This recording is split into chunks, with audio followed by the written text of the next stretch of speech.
আসসালামু আলাইকুম বন্ধুরা। তো সবাই কেমন আছেন? আজকে আপনাদেরকে আরেকটা ভিডিও নিয়ে আসছি জনি ব্লগ জিপি থেকে। তো আপনাদেরকে দেখাবো করল্লা। দেখেন বিষ না দিলে কী অবস্থা হয় করল্লা গাছ, করল্লা গাছগুলো দেখেন কী অবস্থা হয়ে গেছে। তো এটা নিয়মিত বিষ দেওয়ার না কারণে এরকম অবস্থা হয়েছে। দেখতে পাচ্ছেন গাছগুলো মারা গিয়েছে, অনেকটা গাছই।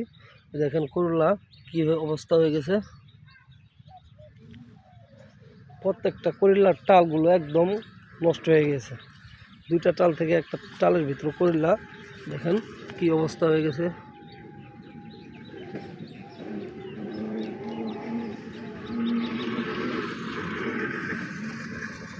দেখতেই পাচ্ছেন করল্লা গাছগুলো তো খারাপ অবস্থা হয়েছে টালটা।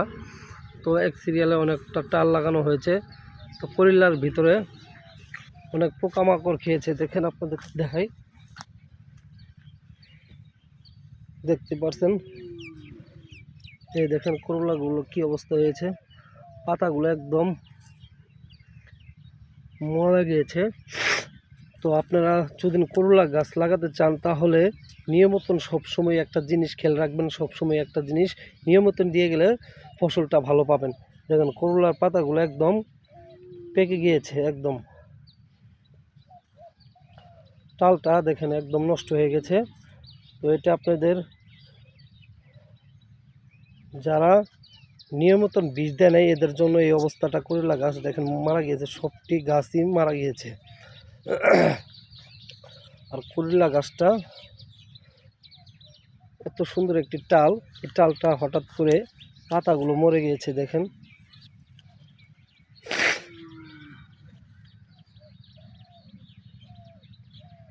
আপনাদেরকে প্রত্যেকটা দেখাবো। মাত্র করল্লা আসছে ওই টাইমে এই অবস্থা। দেখেন এই যে করল্লা ধরেছে। তো গাছগুলো মারা যাওয়ার কারণ হলো বেশি অতিরিক্ত কুয়াশা পড়েছে এবং পানি দেওয়ার কারণে এইগুলো করল্লা গাছের অবস্থা এরকম হয়েছে। এখন প্রত্যেকটা টালের ভিতরে করল্লাগুলো মারা গিয়েছে। এত বড় একটি টাল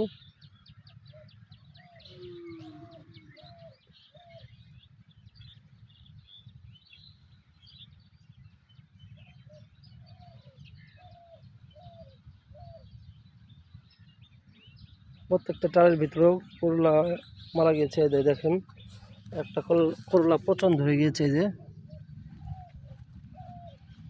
এই যে করলা একদম পচন ধরে গিয়েছে।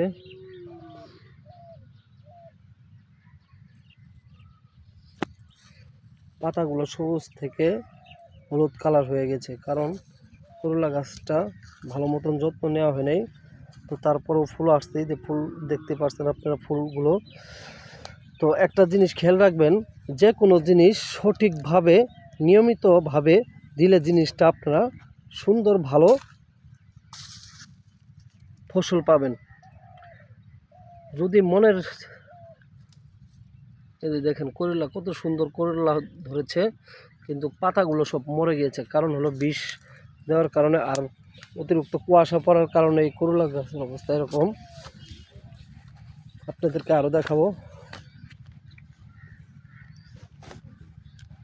প্রত্যেকটা জায়গায় জায়গায় করলা, এই দেখেন বড় বড় করলা ধরেছে।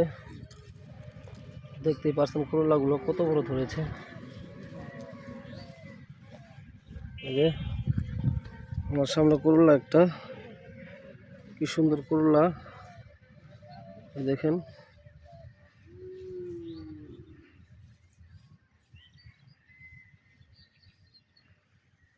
অনেকটি করলা ধরেছে। এই যে ছোট বড় সব ধরনের করলা এখানে আছে। তো মাটির কিছু কারণে এই সব কারণেই করলা মারা যায়। আসলে মাটিটা একটুটা খারাপ দেখে বলে করলাগুলো মারা গেছে। যে প্রত্যেকটা করলা দেখেন,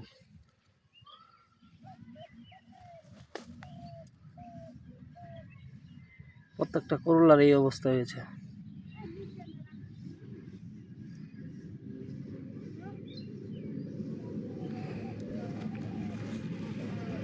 ডালগুলোর ভিতরে আসলে অনেক সুন্দর সুন্দর করলা ধরেছে, কারণটা পাতাগুলো মারা গেছে, যে লাল পাতা হয়েছে।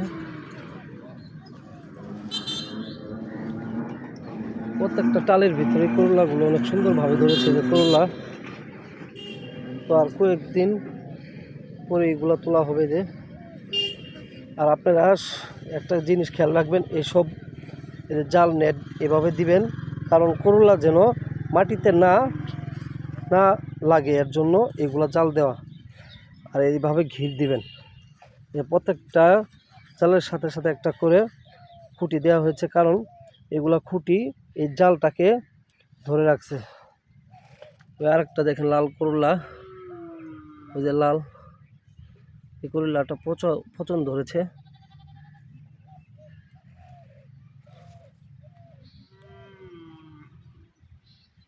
দেখেন এত সুন্দর একটি করলা,